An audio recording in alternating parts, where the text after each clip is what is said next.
Welcome to Amplify, a micro podcast for macrocosmic creators. I'm your host, Karen Curry Parker. It's easy to feel discouraged and disheartened during times when it looks like the world is headed in a direction that seems so counter to what our hearts know is truth. For me personally, when the world is hurting, it's hard for me to not feel guilty about the pleasures and the abundance of my own daily life. I find myself not wanting to journal or read in the early morning hours, an activity that I look forward to at the start of my everyday. As I sit in my very comfortable and cheerful big yellow chair, huddled under my favorite blanket and sipping gourmet Kona coffee that my son, who's stationed in Hawaii, gave me last year, I can only imagine what it feels like sleeping in the basement of an apartment building while the world outside explodes. I want my own world to stop along with the world of the Ukrainians, a sort of collective, empathic breath holding. I want the world I imagine in my morning hours, a world of equitable, just, abundant, and sustainable peace, to be a part of the current reality of the world right now. What do we do as creatives when the world feels like it's falling apart? When children need to be rescued and fed? When brave people take to the streets to fight for their precious freedom in the face of the onslaught of a bully? In a world that devalues creativity, it's easy to feel like committing to our creative practice when there is work to be done is frivolous, privileged, and indulgent. We can be creative later, after we've labored, when the war is won. But how do we win wars, feed children, build a free world, and tackle the challenges facing humanity today without creativity? Creativity, by definition, is the use of the imagination or original ideas. I like to think of it as a slipstream of potential, life's intelligence flowing through us, revealing with metaphors and inspiration the next right step we need to take to transform the world.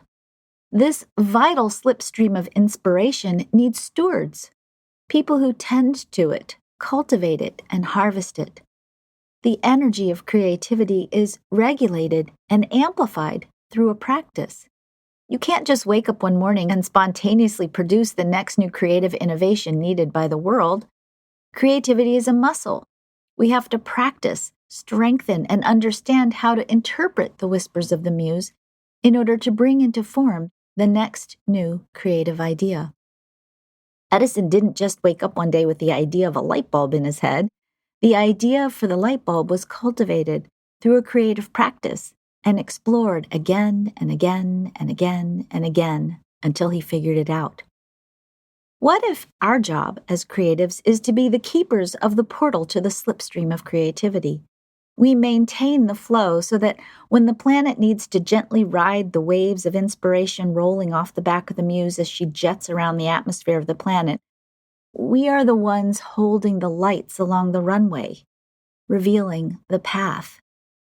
Logic and reasoning is the perpetuation of what is already known. It is storytelling and art that breaks apart the perpetuated patterns and opens us up to new ideas, new possibilities. Innovations begin with metaphors, dreams, and stories that invite us to ask the question, what else is possible? The seemingly impossible always starts first with a dream, an imagining. If we stop creating when the needs of the world are most urgent, we slam shut the doors to the portal of possibility. You never know what your story will inspire as you serve as a steward for the muse. Don't put your pens, your paintbrushes, or your music away because the world is heavy right now. Use your creativity as your unique form of combat against what feels so wrong to your heart.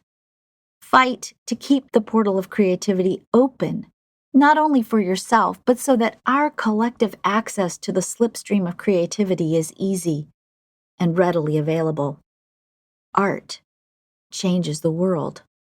The words you write, the colors you splash, the moves you make, are all powerful acts of revolution. We need your inspiration for all of us to keep riding the slipstream of possibility. If you want some support in amplifying your voice, here's a powerful next right step for you. Go to our website, www.gracepointpublishing.com, and schedule a call with our publishing consultant. Together, you're going to craft a powerful plan to get your wildly authentic message out into the world. I'm Karen Curry Parker. Thank you for joining me for Amplify.